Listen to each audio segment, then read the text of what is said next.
queridos alunos, como vão? Espero que estejam todos bem. A nossa aula de hoje, será sobre a educação no medievo, é a nossa quarta aula. Porém, quando eu estava elaborando essa aula, o programa, a partir do programa que eu mesma determinei, eu resolvi, colocar anterior ali a educação em Roma. Então, nós começaremos a nossa aula hoje, antes de entrar em Santo Agostinho e São Tomás de Aquino, com a educação em Roma, e vou indicar para vocês o livro de um historiador francês, O livro se chama A Cidade Antiga, do Fustel de Coulanges, Ele vai ser disponibilizado em link para que vocês possam baixar, tá bem? Depois da educação em Roma, nós veremos um pouco do que foi esse início do medievo, E vamos nos deter na patrística e na escolástica. Com ênfase, porque não temos tempo de ver tudo aqui, na patrística tendo como principal representante Santo Agostinho e na escolástica tendo como principal representante São Tomás de Aquino. E ao final eu quero ainda fazer algumas considerações sobre os fóruns, sobre os vídeos que foram disponibilizados e sobre o conteúdo de minhas aulas. Pois bem, então vamos à educação em Roma. É um período, nós vamos ver um período muito longo, um período bem amplo de tempo, e esse vamos abordá-lo com um recorte da educação. Então, recomendo, que aqueles que desejam se inteirar mais desse tema, leiam o material que vai ser disponibilizado, como apoio. A Cidade Antiga dá uma boa noção do que foi essa passagem ali da civilização grega para a civilização romana, e bastante pormenorizado. É um livro de referência, mas é um livro de bastante fôlego. Ele é um livro de 400 e poucas páginas.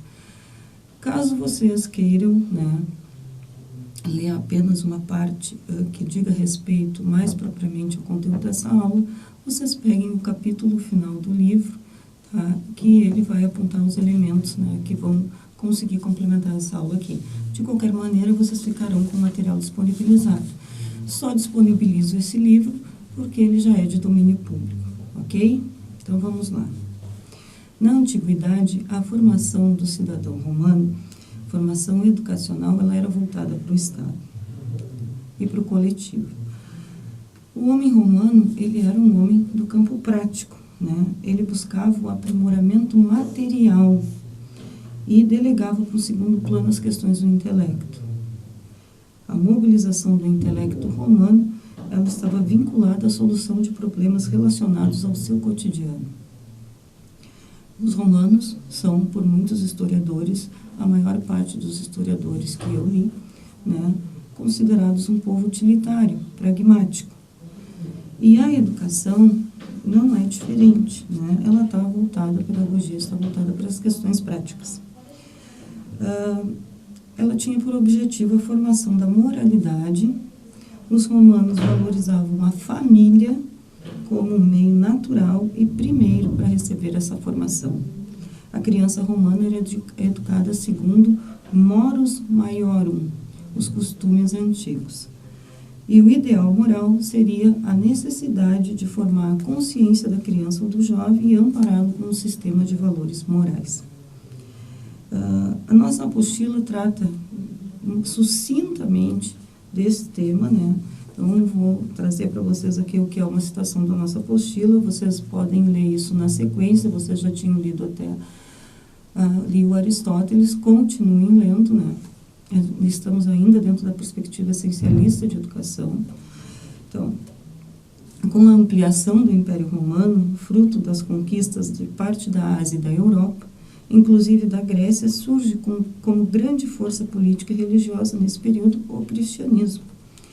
E à medida que Roma realiza sua expansão territorial, econômica e cultural, a influência que as sociedades absorvidas por ela exercem sobre os valores morais e sobre a maneira como estes valores estão implícitos na formação do cidadão romano principalmente a relação, a difusão dos valores helenísticos, né?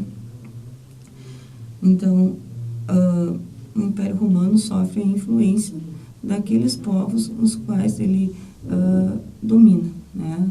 Escraviza e se apropria da cultura. Como eu havia dito anteriormente, né, a pedagogia em Roma está voltada para as questões práticas.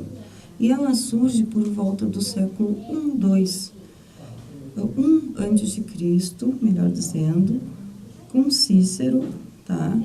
Que viveu de 106 a 43 antes de Cristo e valorizou a fundamentação filosófica do discurso.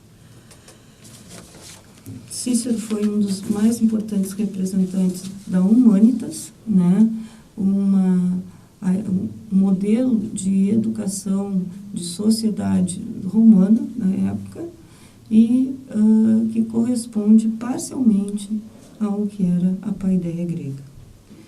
Depois nós temos Sêneca, de 4 a.C. a 65 depois de Cristo, que via na filosofia um modelo de orientação para o bem-estar. E Quintiliano, tá? De 35 depois de Cristo a 95, que foi um professor de retórica e um influente pedagogo. Bom, a aristocracia romana, né, adotou para os filhos a educação grega.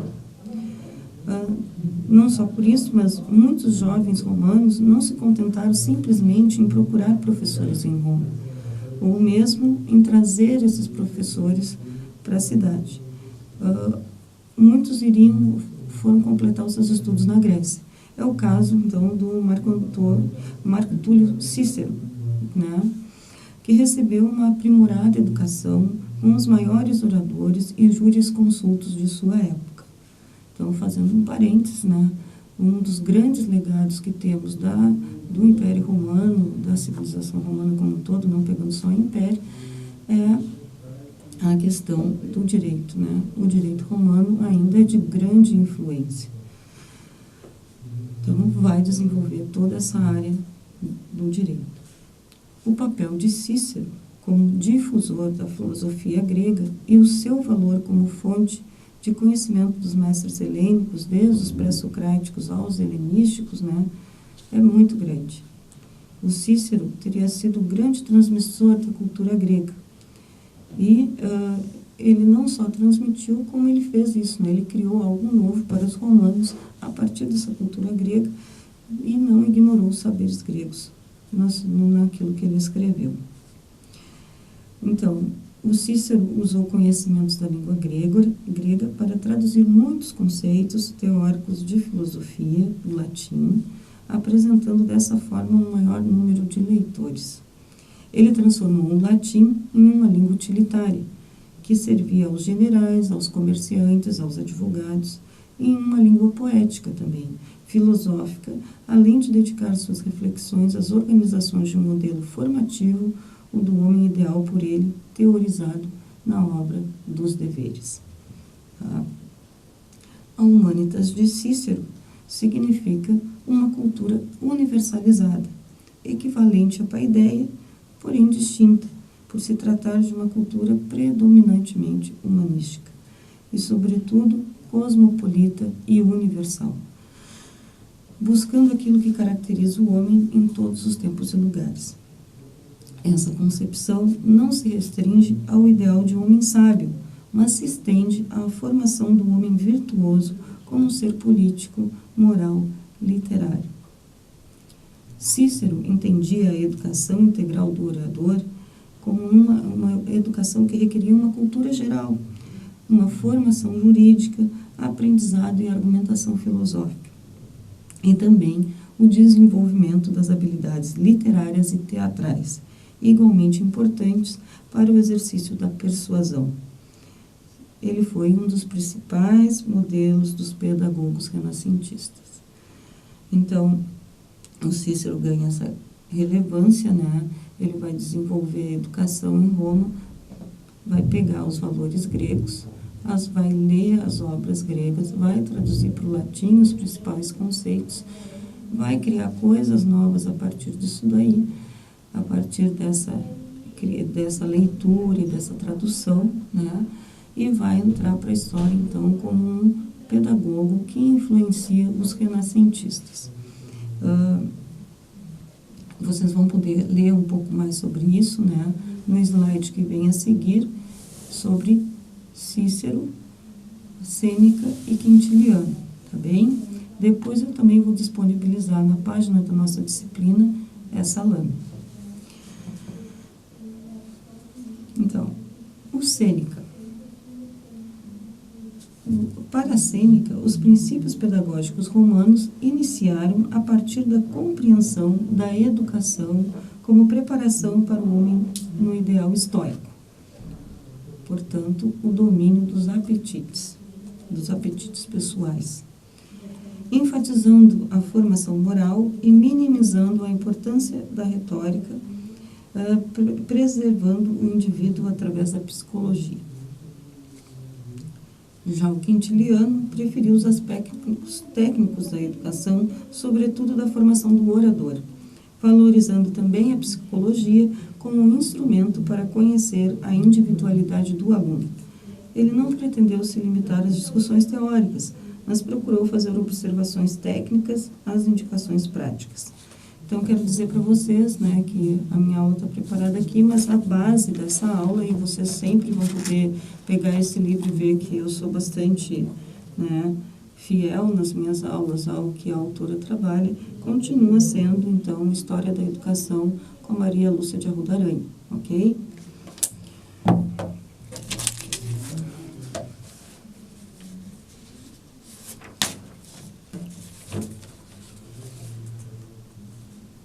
Então, como método pedagógico, sugeriu o ensino simultâneo da leitura e da escrita, criticando as formas vigentes por dificultar a aprendizagem, recomendando alternar trabalho e recreação para que a atividade escolar fosse menos árdua e proveitosa. Então, o Quintiliano, ele vem numa organização, assim, da escola, das aulas, né, que nos chega até hoje, tá? Então, trabalhar com leitura e escrita, né? Os professores do ensino básico, das primeiras séries, trabalham direto com leitura e escrita, e mais adiante se cobra muito dos professores que continuem fazendo isso, desenvolvimento da leitura e da escrita dos alunos, tá? Alguma das habilidades de leitura e escrita. E também, então, o Quintiliano organiza o tempo da aula, né? Alternando o trabalho escrito, o trabalho de leitura, o trabalho com os conceitos, com a recreação, para que a aula se torne mais leve. Então, temos aí o que nós chamaríamos de recreio ou intervalo. Ele considerava importante que a criança aprendesse em grupo, tá? Porque em grupo as crianças poderiam tentar se sobressair umas às outras, então haveria uma competição natural, né? E ele achava essa competição natural bastante saudável para o aprendizado. E a prática de exercícios físicos era realizada por ele, recomendada, porém era uma prática sem exageros. Ainda o Quintiliano, né, incentivou o uso da clareza, da correção, da elegância. Ele incentivava a leitura dos clássicos como Homero, o Virgílio, né, para estudar a gramática. Então, o estudo da gramática se dava muito para ele através dos clássicos, aprender com o que os outros já desenvolveram, né, com as formas de escrita anteriores, né, e apreciar os aspectos estéticos, espirituais e éticos de um texto. Então, ainda nos chega essa herança, né? A leitura com essa forma prazerosa, a descoberta dos valores estéticos que um autor traz para a gente num texto, né? Como ele se posiciona, os valores espirituais, os valores éticos. Então, esse trio, né, Cícero, Sêneca e Quintiliano, eles personalizaram a pedagogia romana de sua época, e este legado pode ser facilmente reconhecido em nossos dias. Ok? Então, eu não poderia deixar de passar, avançar no programa com com a patrística e a escolástica, sem que a gente visse essas formas de organização que acontecem em Roma e que nos chegam até hoje, de forma bastante forte, bastante influentes ainda, né? Por último, eu só queria trazer uma citação, por último, na questão da educação romana, eu quero trazer uma citação do historiador Coulanges. O domínio da classe rica manteve-se em Roma por mais tempo que em nenhuma outra cidade. E isso por duas razões. A primeira eram as grandes conquistas levadas a efeito, cujos lucros cabiam à classe rica. Todas as terras tomadas aos vencidos tornaram-se propriedade dessa classe.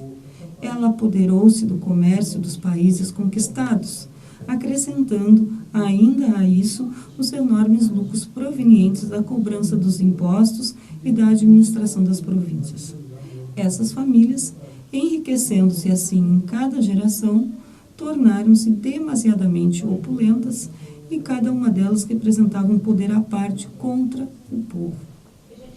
Quando a verdadeira clientela desapareceu, ela foi como que ressuscitada sob a forma de homenagem às grandes fortunas, e estabeleceu-se o costume de os proletários irem todas as manhãs saudar os ricos e pedir-lhes o alimento do dia. Achei bastante interessante, né, essa citação para situar os romanos, né, economicamente. Então, apenas como forma de complementar, né, vimos, então, rapidamente, o Cícero, o Sêneca e o Quintiliano. Tá? Então, eu separei para vocês um trecho da obra dos Deveres, do Cícero, tá? E recomendo fortemente a leitura, né? É uma leitura bastante interessante, é um livro escrito para o filho, com a intenção de educar esse filho, né? E como que tratamos de educação, sempre muito interessante ver que esse legado que os pais deixam aos seus filhos, né? De forma escrita, para várias, que permanece por muito tempo. Então, ali no capítulo 2 dos Deveres, ele tem um trecho que ele diz assim: a filosofia tem muitos ramos, todos igualmente úteis, interessantes e estudados a fundo pelos filósofos, mas talvez não haja outro tão extenso e de tanta utilidade como o que se refere aos deveres. Com efeito, seja um simples cidadão particular, o homem político, orador ou pai de família, em relação conosco mesmo ou com os demais, nada está isento de deveres. Ser fiel a eles é uma honra, tê-los em número restrito é motivo de censura. A pesquisa sobre este tema é comum a todos os filósofos. Quem ousaria adornar-se com o nome de filósofo se não houvesse falado sobre os deveres?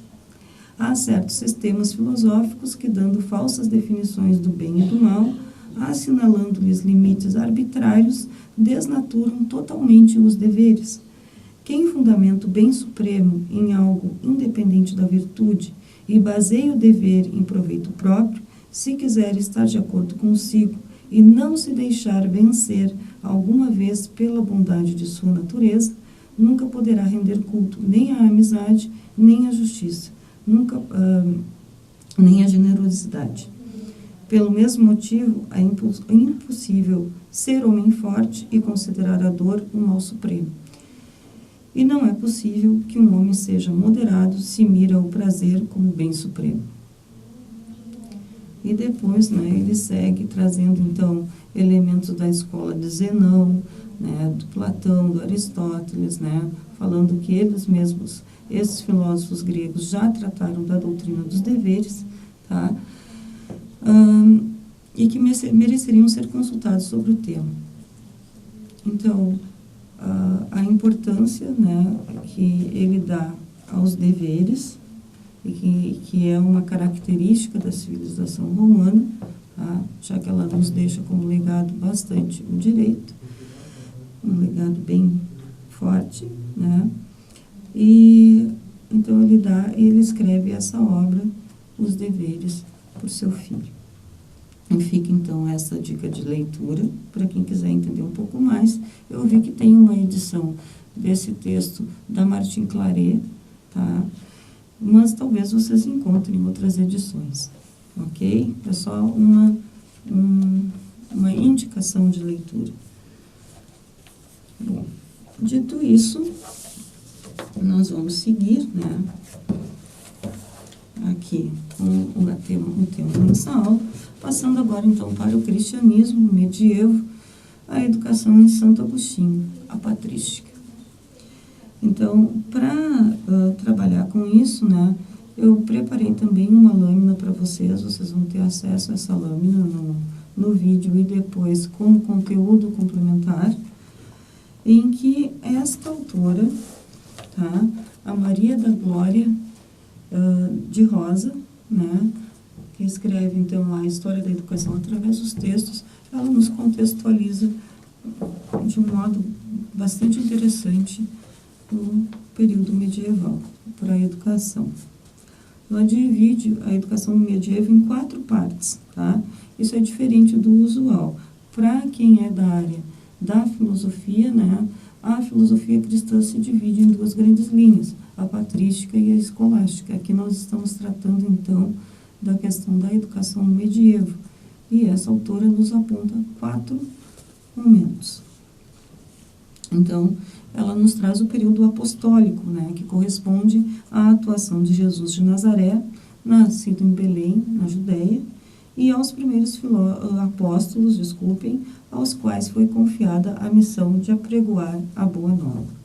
Então, o cristianismo é esse evento que muda a história da humanidade, né, onde se tinha um povo bastante empobrecido, em Roma se tinha então uma opulência dos governantes, né, uma tributação bastante pesada, isso vocês encontram lá no Culande, deem uma olhada, também vocês encontram no Reale, tá? E aí surge esse líder das populações ali, né, menos favorecidas, digamos assim, que é Jesus de Nazaré. E nós vamos tratá-lo dessa maneira, como esse líder, né, e ele trabalhava com um grupo de pessoas que eram os apóstolos, né, que tinham recebido a incumbência de levar a boa nova aos homens. Então, a função deles era educativa. Eles caminhavam por ali, conversavam com as pessoas, explicavam o que seria esse reino dos céus, né, traziam a ideia de Deus, de um Deus salvador, aí isso tudo trabalhando como professores, né? Pode-se dizer assim. Então, esse seria o período apostólico. Depois, o período patrístico, tá? Que foi o trabalho, então, tem esse nome, pelo trabalho exercido pelos primeiros padres da igreja, que quase todos com função de educador. E eles procuraram, então, conciliar a cultura greco-romana com o cristianismo. E essa é uma fase que vai cobrir os primeiros séculos da igreja. Logo a seguir, nós temos o período monástico, tá? Então, deu-se o nome monge ao asceta, que é refugiado na solidão, dedicava-se a Deus através de orações e exercícios piedosos. Coube aos mosteiros, durante a irrupção dos bárbaros no Império Romano, conservar a cultura antiga e utilizá-la como meio de educação. Então, os monges nos mosteiros preservaram os escritos, né, que chegaram até nós, que nos alcançaram aqui, foram preservados dentro dos mosteiros os escritos dos filósofos gregos. Então, graças a isso, nós temos acesso. E o período escolástico. E escolástico, então, teriam várias acepções, né, aqui, seguindo com a Rosa, né? A primeira concepção de escolásticos, um determinado conjunto de doutrinas, a segunda, um método particular de ensino, e a terceira, como um movimento intelectual que cobre do século XII até a Renascença. E a história da educação encara o termo principalmente nos 2 últimos aspectos, quer dizer, como um método particular de ensino e como um movimento intelectual que cobre o século XII até a Renascença. Aqui nós vamos, então, nos deter no período patrístico e escolástico, como já foi dito. Tá? Vamos tentar, então, contextualizar. Com a fragmentação do Império Romano, a religião é o elemento agregador. Influência espiritual e política e que faz com que chefes de reinos bárbaros se convertam ao cristianismo. O cristianismo chega, ganha fôlego, se torna uma força política, e faz com que, então, chefes bárbaros se convertam. E a autora, e aí a Maria Lúcia de Arruda Aranha, traz como exemplo a coroação de Carlos Magno pelo Papa Leão III no ano de 800. Os monges, os guardiões da herança greco-romana, são os únicos letrados no mundo que nem nobres e nem servos sabem ler. E isso demonstra a influência da Igreja no controle da educação, e na fundamentação dos princípios morais, políticos e jurídicos da sociedade medieval. Há uma oposição entre o intelectualismo e naturalismo grego e o espiritualismo cristão. Então, para os gregos antigos, Deus é um princípio ordenador. Eles não trabalham com a noção de criação ou de providência divina. Deus é impessoal e indiferente ao destino humano. Mesmo para Platão e Aristóteles, que trazem a ideia de um Deus único, que é o demiurgo. Mesmo assim, ele não era um Deus que se envolvesse nas questões humanas. E para os cristãos, os valores mundanos estão subordinados aos valores espirituais, visando a vida após a morte. E as noções de mal e pecado tornam-se centrais. Os cristãos também são os responsáveis por verter os textos pagãos para o latim e por selecionar o que então seria trabalhado. O período patrístico, ele é compreendido desde o século I depois de Cristo, 1 e 2 depois de Cristo, até o século 8 depois de Cristo, com a realização do Concílio de Nicéia. Ele é caracterizado, então, o período patrístico é caracterizado pela defesa da fé e a conversão dos não-cristãos.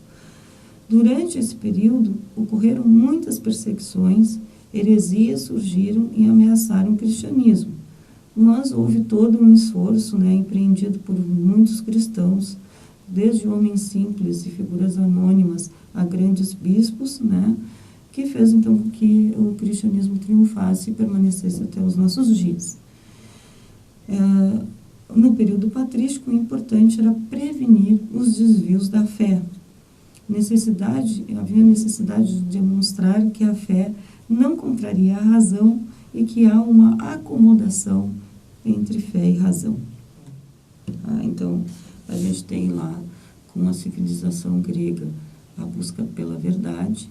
Ali, na maior parte do tempo, nós não temos a ideia de um Deus único, essa ideia de um Deus único é trazida pelos três grandes filósofos, Sócrates, Platão e Aristóteles, com ênfase em Platão e Aristóteles. E então, as preocupações da educação, a bandeira levantada pela educação, se é que eu posso usar o termo bandeira, vocês me desculpem, a bandeira da educação seria, então, a educação pública, fortalecendo o Estado, criando cidadãos para o Estado. Aqui a gente tem uma mudança. A gente tem uma mudança que é a mudança para o plano espiritual. Há todo um esforço para converter os homens, os pagãos não cristãos, ao cristianismo, que tem uma força política muito, muito forte, muito mesmo. A força forte é redundante, me desculpem, mas que tem uma influência de grande peso e vai ter essa influência, vai crescer durante os próximos séculos, chegando, como já disse, até hoje. Então, o que interessava, qual era o interesse dessa educação? Era uma educação voltada para Deus, era uma educação espiritualizada. Entender a natureza de Deus, da alma e os valores morais. Os primeiros teólogos, ao retomar a filosofia platônica, dão destaque a alguns temas, adaptando-os à ótica cristã de valorização do suprassensível, a fim de fundamentar uma moral rigorosa que defende a abdicação do mundo e o controle racional das paixões. Alguns representantes da patrística, né, são Clemente de Alexandria, Orígenes e o Tertuliano, mas o principal expoente é o Santo Agostinho, que nasce em 354 e morre em 430. O Santo Agostinho foi bispo de Hipona, né, no norte da África, e ele, durante muito tempo, deu aulas de retórica, tá, em Tagaste, sua cidade natal, e depois em Roma e em Milão. E é, né, nessa visita a Roma e depois a Milão que ele entra em contato com a filosofia neoplatônica. As questões, então, religiosas levam Santo Agostinho a aderir à seita dos maniqueus, segundo os quais há dois princípios divinos, o bem e o mal. E depois, então, ele se converte ao cristianismo e se dedica à elaboração da filosofia cristã. Tá? Escreve várias obras, muitas obras mesmo, né? Algumas de maior relevância ou de maior destaque são A Cidade de Deus e Confissões. Mas o trabalho dele, de específico sobre educação, é uma obra chamada De Magistro, tá? Do mestre, em que ele conversa com o seu filho Adeodato, que tem então 16 anos. O Santo Agostinho, né, ele vai vai fazer, né, uma mudança, uma adaptação da teoria da reminiscência, que, como vimos na aula anterior, aparece lá no Mito da Caverna, né? Então, ele, segundo a teoria da reminiscência, a alma teria contemplado as essências do mundo, as essências no mundo das ideias, antes da vida presente. E os sentidos seriam apenas a ocasião das lembranças e não a fonte do próprio conhecimento.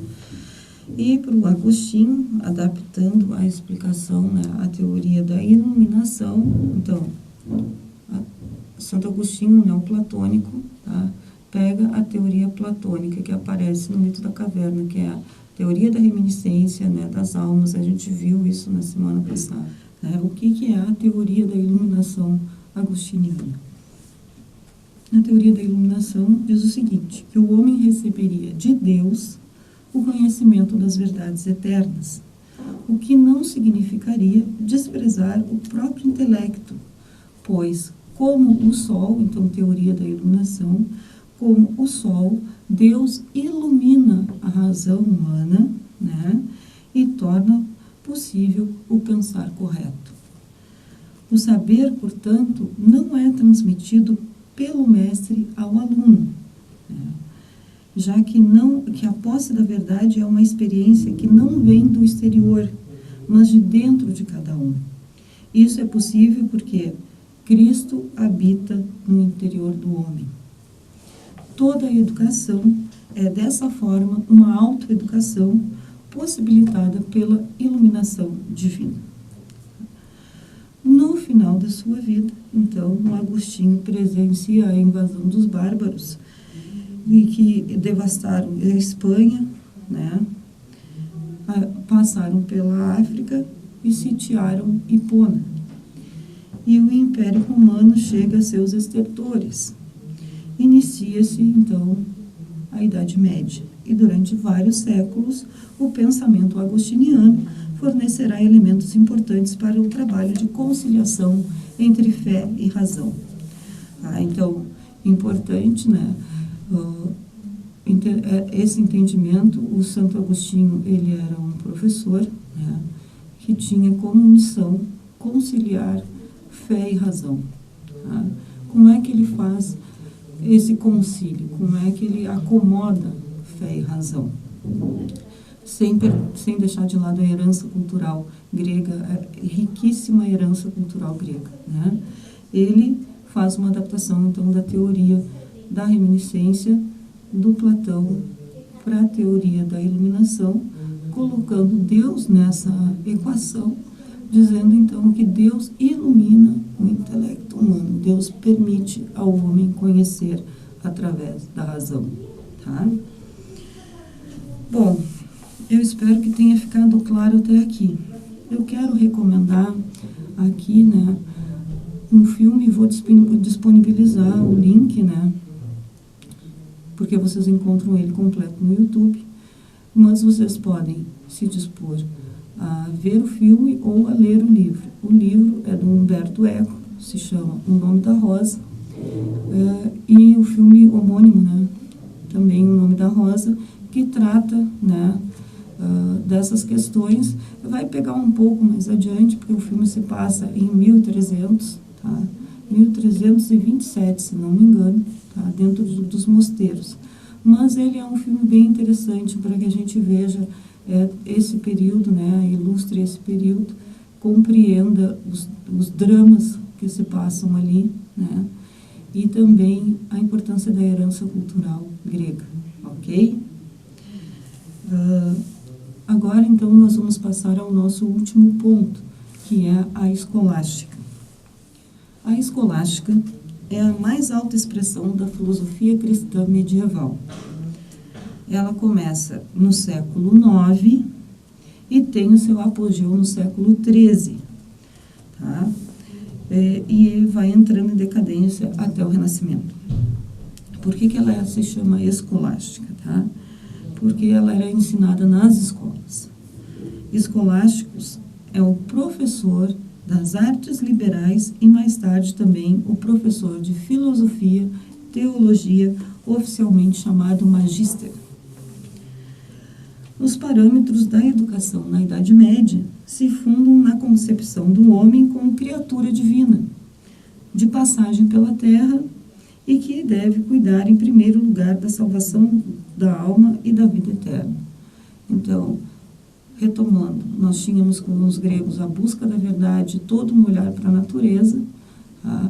Depois nós vamos ter ali com a educação romana, uma educação mais voltada para as questões materiais próprias daquela sociedade, e com o advento do cristianismo na Idade Média, então nós temos vamos deixar de mão, né, nós enquanto humanidade deixamos de lado as questões materiais e nos preocupamos com a salvação da nossa alma, tá? E isso era ensinado nas escolas, ok?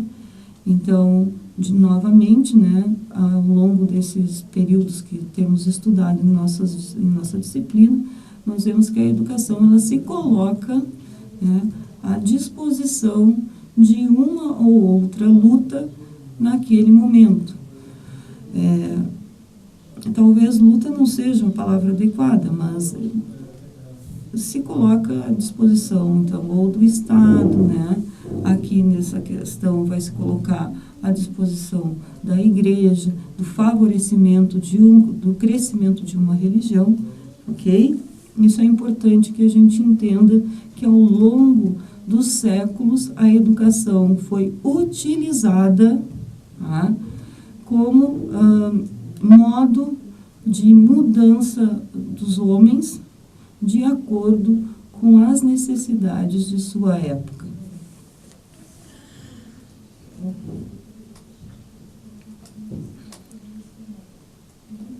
Tendo em vista as possíveis contradições entre fé e razão, recomenda-se respeitar o princípio da autoridade, que exige humildade para consultar os grandes sábios e intérpretes autorizados pela Igreja sobre a leitura dos clássicos e dos textos sagrados.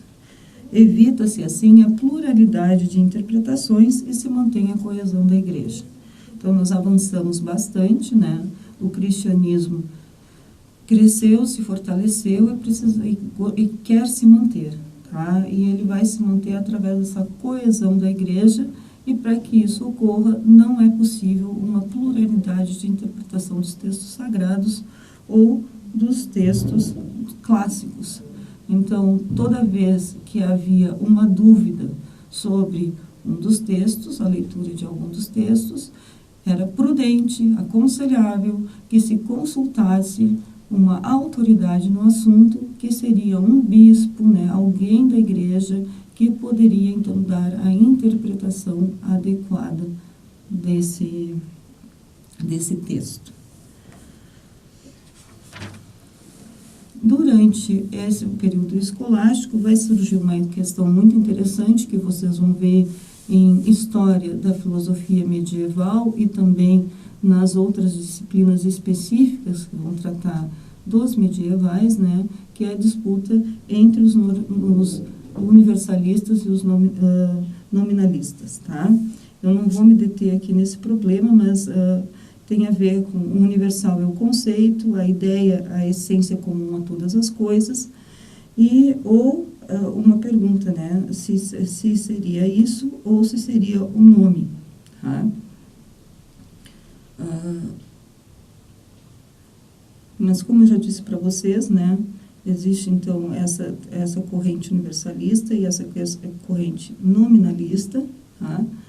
Mas nós não vamos nos deter aqui. Isso é um ponto bastante específico da filosofia medieval, uma disputa muito interessante, tá? E vocês terão a oportunidade de aprofundar isso mais tarde. O interessante é a gente pensar que haviam muitos debates, os debates eram o modo, né, o método de ensino, tá? E as disputas teóricas ocorriam. A defesa ou a refutação de uma ou outra posição. E isso era incessante, era um método utilizado para educar, para compreender os textos sagrados, para manter a unidade, melhor dizendo, de interpretação dos textos sagrados, né? E então era um método pedagógico, tá? Na Idade Média. Chama-se disputácio. Bom, nós vamos então passar agora para realmente o último ponto, que é o Tomás de Aquino, que vai fazer uma adaptação do Aristóteles. No século XIII, né, no apogeu da escolástica, então temos o dominicano São Tomás de Aquino, que ele é discípulo de Alberto Magno. Escreveu diversas obras, destacando-se então a Suma Teológica, que é um trabalho imenso, monumental, tá? Um trabalho de síntese. Até essa época, então, como nos chega o pensamento de Aristóteles? Ele havia sido difundido pelos árabes, por Avicena, no século XI, e por Averroes, no século XII. Por isso mesmo era visto com muita desconfiança pela Igreja, sobretudo porque as traduções de sua obra estavam comprometidas por não serem feitas diretamente do grego para o latim, mas do hebreu ou do árabe.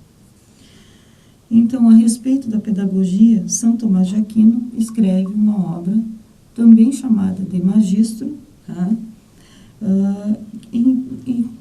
Onde ele retoma vários conceitos. Por exemplo, Tomás de Aquino nos diz: parece que só Deus ensina e deve ser chamado de mestre. Então, para Tomás de Aquino, a educação é uma atividade que torna realidade aquilo que é potencial. Então, trazendo já um conceito aristotélico, tá? Assim, nada mais é do que a atualização das potencialidades da criança, processo que o próprio educando desenvolve com o auxílio do mestre.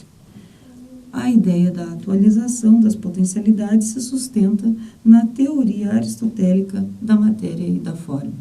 Então, vocês devem estar vendo Aristóteles com o professor Pedro, né, e também com o professor Manuel, e vocês já devem ter formado ou estão prestes a conhecer e a compreender os conceitos de matéria e forma. Apesar da importância da vontade humana nesse processo, o ensino depende das Santas Escrituras e da graça da providência divina, já que o homem tem natureza corrompida. A educação não é mais do que um meio para atingir o ideal da verdade e do bem, superando as dificuldades interpostas pelas tentações do pecado. Então, para que serve a educação? A educação é um meio para atingir o bem e superar as tentações do pecado. A ideia de um princípio ordenador do mundo é o cerne do pensamento tomista. Então, Tomás de Aquino vai apresentar 5 provas da existência de Deus, e a 5ª prova é uma das mais famosas, né? Também, na verdade, o conjunto das 5 provas são famosas, mas a 5ª e a última, né, que prova a existência de Deus, o Tomás de Aquino argumenta que a ordem e finalidade no universo devem-se a uma inteligência ordenadora. Então, existe alguém que organiza o mundo, ordena, e esse alguém que organiza e ordena este mundo é Deus. Tá? Deus, compreendido o Deus cristão. Assim, se no mundo tudo tende para um fim, de maneira a realizar o que é melhor, os seres são dirigidos por algo cognoscente e inteligente, como a flecha é dirigida pelo arqueiro. Por conseguinte, existe um ser inteligente pelo qual as coisas naturais são ordenadas, visando a um fim, e esse ser denominamos Deus. Tá? Então, olhem a 5ª prova, tá? Consultem os manuais de filosofia, todos os manuais de filosofia trazem, né? Porque é uma parte bastante, talvez a parte mais importante, não quero ser injusta aqui também, mas uma das partes mais relevantes da filosofia tomista são as 5 provas da existência de Deus e a, então, elaboração desse princípio ordenador. Lembrando novamente que a gente está num período em que há o concílio, né, entre fé e razão, tá, mas uma razão subordinada à fé. É preciso acreditar, né, para entender. É preciso acreditar em Deus para poder entender as coisas. Desse modo, então, todas as criaturas de Deus só podem aspirar por Ele. A semente do carvalho aspira à perfeição de sua forma. O animal busca realizar seu instinto. O homem, no entanto, por possuir a inteligência, deve aprender a discernir entre os diversos bens aquele que é o bem supremo. E nesse sentido, nesse momento está sujeito ao erro, quando escolhe um bem menor, como prazer sensual, por exemplo. O bem, objetivo único capaz de proporcionar à natureza humana a felicidade perfeita, é Deus. A razão, secundada pela revelação, mostra o caminho que se deve seguir para alcançá-lo. Então, essa é a essência, então, da educação na Idade Média, tá? E, então, uma fé, a predominância da fé sobre a razão, mas também a valorização do intelecto, da racionalidade, como um elemento divino no homem, né? E que permite o entendimento das coisas mundanas, permite a distinção entre os diferentes bens para o acesso do bem supremo, para conhecer melhor a Deus, né? Para o entendimento dos valores morais da filosofia cristã. Então, aqui a gente também tem escolas que já estão mais organizadas, né? Essas escolas se voltavam, então, para o estudo dos textos sagrados, né? Havia as disputas teóricas, que eram exaustivas, né? E a preservação da cultura grega, romana, estava nos mosteiros a cargo dos monges, ok? Então, as escolas, elas migraram para os mosteiros, né? Mas a criação das escolas não era a principal finalidade dos mosteiros. A atividade pedagógica se torna inevitável a partir do momento que é preciso instruir novos irmãos. Surgem, então, as escolas monacais, os mosteiros, em que se aprende o latim e as humanidades. Os melhores alunos coroam a aprendizagem com o estudo de filosofia e teologia. Então, a gente tem aqui, de certo modo, um retorno, né, a essa formação que a gente viu lá no início, na nossa primeira aula, né, uma formação de novos instrutores. Então, os mosteiros formavam novos professores, né, que iriam disseminar a fé. Tá? Por isso, a importância de conhecer os textos sagrados. Então, como eu já disse para vocês, a gente tem aí, no final do século X até o final, o crescimento, o surgimento e o crescimento das universidades, destacando que a palavra universidade não significa, inicialmente, um estabelecimento de ensino, mas na Idade Média designa uma assembleia corporativa, seja de marceneiros, curtidores ou sapateiros. Então, um caso que nos interessa são as universidades de mestres e estudantes, em que são o resultado da influência da classe burguesa desejosa de ascensão social. Por volta do século XII, procura-se ampliar os estudos não só das 7 artes liberais, mas também da filosofia, teologia, leis e medicina, a fim de atender às solicitações de uma sociedade cada vez mais complexa. Surgem, então, certos mestres, em geral clérigos não ordenados, que se instalam de início nas escolas existentes, mas aos poucos se tornam independentes e mudam de uma cidade para outra como itinerantes. Alguns ficam famosos e atraem inúmeros alunos. O mais célebre, então, é o Pedro Abelardo, que nasce em 1079 e morre em 1142. O Pedro Abelardo é esse professor, né, ele é também professor, que vai causar acaloradas discussões e enfrentar inúmeras polêmicas, como é da vida de qualquer professor, né? Nós, professores, não agradamos a todos, em muitos momentos causamos polêmica, fazemos provocações. Então, retomando, para a gente pensar o papel do professor, já temos lá atrás o Sócrates, né, condenado à morte, que bebeu cicuta, né, preferiu se matar a renunciar às suas verdades.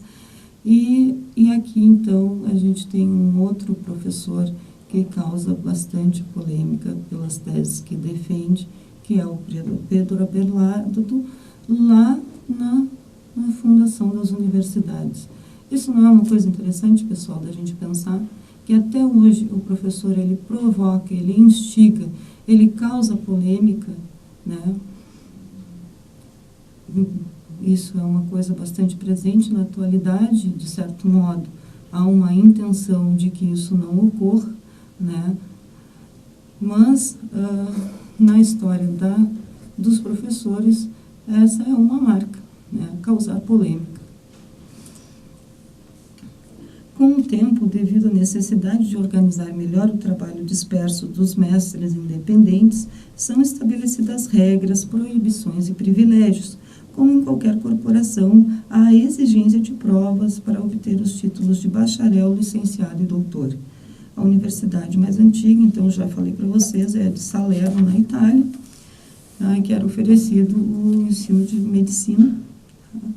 E depois a gente vai ter a Universidade de Paris, que vai ser especializada em teologia, Bolonha em direito, né? Começa também na Inglaterra, Cambridge, Oxford, e assim sucessivamente. Então, nós saímos, né? Começamos aqui em nossa primeira aula com uma educação incipiente, não formal, e chegamos ao ápice da educação formal aqui na Idade Média, no final da Idade Média, com as universidades.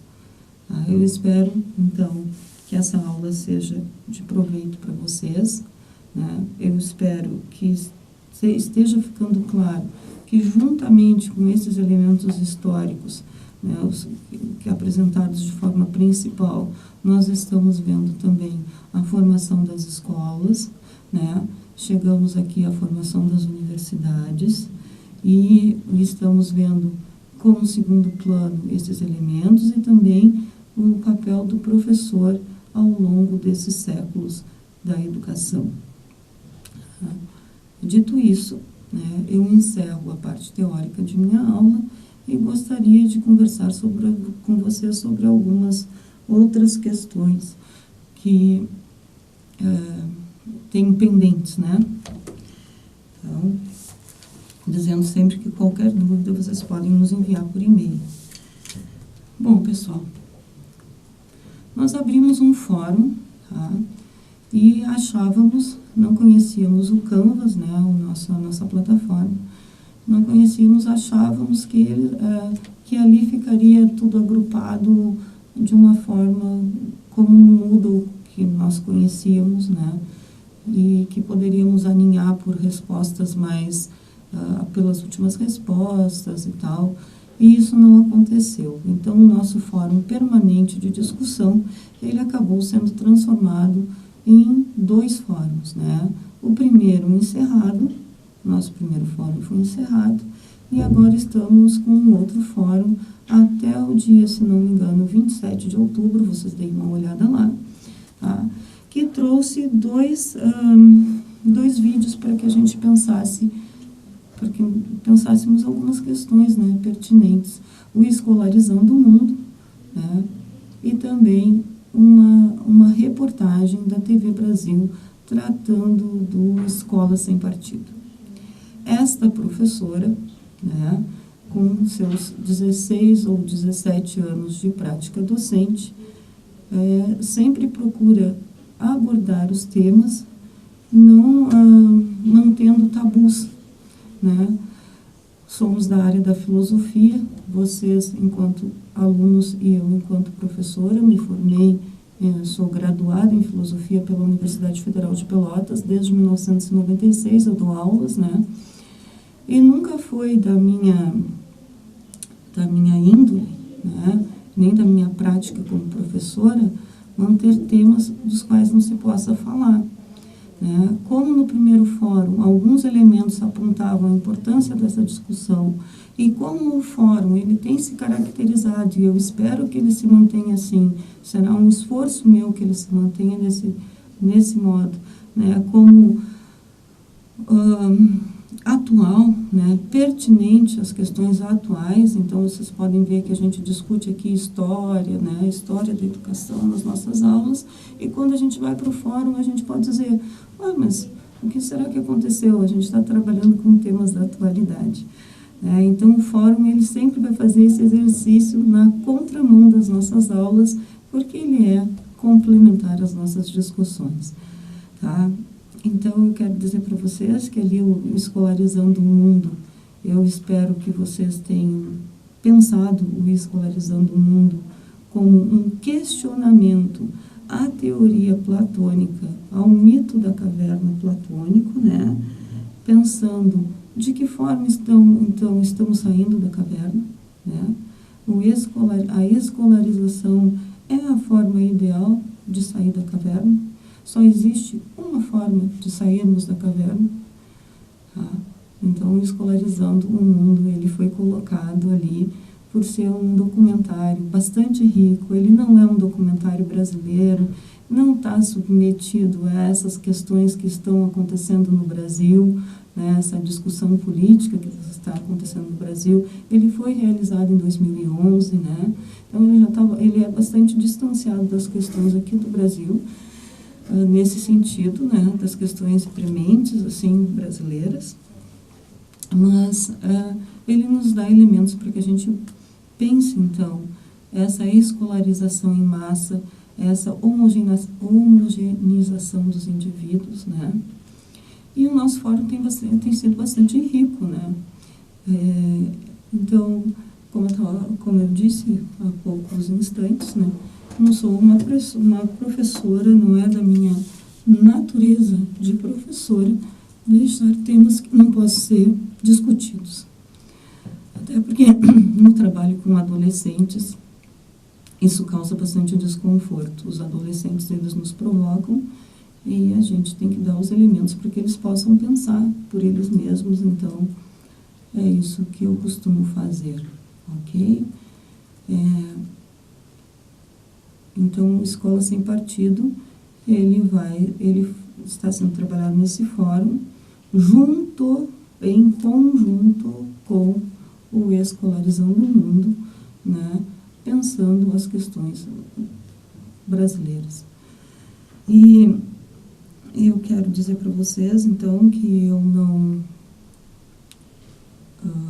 não responderei mais nas webconferências a provocações que me sejam feitas que não sejam do cunho do professor, né? Mas que eu sempre vou estar aberta a trabalhar com todos os temas, tá? Se eu for intimada a dar a minha posição pessoal, eu deixarei isso bastante marcado, que é uma posição pessoal, ok? Não estou obrigando ninguém a pensar como eu. Eu quero que as pessoas pensem comigo. Esse é um convite. Vamos pensar juntos, vamos pensar juntos sobre a escola, sobre a escolarização, sobre o papel do professor. Vamos conhecer um pouco mais sobre educação, né, sobre história de modo geral, para poder pensar as questões atuais. E quero dizer para vocês que recomendo, então, eu recomendei O Nome da Rosa, mas uma outra recomendação de filme que eu fiquei, não disse para vocês, né, quando trabalhei, é que vocês ali podem ver, por exemplo, a influência de Aristóteles como professor no filme Alexandre o Grande, ok? Ele chega a aparecer nesse filme, né, uma representação do Aristóteles ali trabalhando com o Alexandre quando ele é bem pequeno, e colocando no Alexandre essa vontade de investigar a natureza. Tá? Isso é uma coisa muito legal de ver nesse filme. Dizer também que o nosso referencial teórico utilizado em nossa disciplina, ele é bastante claro, né? Ele está sendo apresentado paulatinamente. Dizer para vocês que nos anúncios no anúncio que fiz na semana passada, vocês encontram já uma bibliografia complementar para aqueles alunos que têm se mostrado bastante interessados e ávidos, né, por aprimorar os seus conhecimentos na área da educação. Afinal, estamos em um curso de licenciatura de filosofia, quer dizer, vamos trabalhar com educação, seremos professores de uma disciplina que, como disse um colega lá no fórum, ela é desveladora. Ela não é aquela que vai colocar um manto sobre a verdade, é aquela que busca a verdade. Tá? Então, por isso, acredito que não podemos ter tabus entre nós e que a gente, se respeitando, a gente possa discutir todos os assuntos. O fórum está bastante rico, né? Vieram muitas postagens interessantes, algumas não estão ali obedecendo, né, ao que foi solicitado. Eu quero dizer para vocês que eu leio o fórum todos os dias, né? Vi que ontem nós tínhamos 26 postagens e eu espero que esse número se amplie. Esse diálogo é bastante importante. Embora eu não interfira diretamente no fórum, eu faço todos os dias a leitura do que está presente. E também dizer para vocês que trabalhamos enquanto equipe docente. E dizer uma outra coisa, que é ganhamos uma nova tutora que irá trabalhar com a gente a partir do próximo fórum, né? Ela já está, mas ela vai ter uma inserção maior com vocês a partir do próximo fórum, que é ela que vai guiar esse próximo fórum. Então tá, pessoal, é isso, tá? Eu espero que a aula tenha sido de proveito. Vocês sabem qual é o referencial teórico, procurem os livros, leiam, pesquisem, né? Nos procurem, tirem as suas dúvidas, participem dos fóruns e realizem as tarefas. Foi um prazer estar com vocês aqui e até o nosso próximo encontro.